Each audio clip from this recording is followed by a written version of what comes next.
માંગણી એ છે કે સરકાર એને કાં તો ફાંસીની સજા દે, બરોબર છે, અને કોઈ પણ રીતનો આમાં કોઈ એડવોકેટ વાયુ છે એ કોઈ આનો કેસ ન લડે, નો હાઈકોર્ટમાં કે નો સુપ્રીમમાં કે નો અહીંયા. જો કોઈને પૈસાથી જ કેસ લડવો હોય તો જે એની ફી થતી હોય નથી 2 લાખ રૂપિયા હું મારા પોતાના વધારે આપીશ.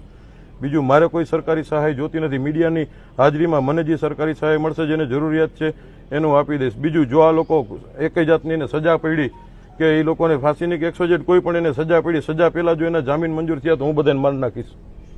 મારે આગળ પાછળ કાંઈ છે નહીં. હવે હતું એ મારું વયું ગયું છે.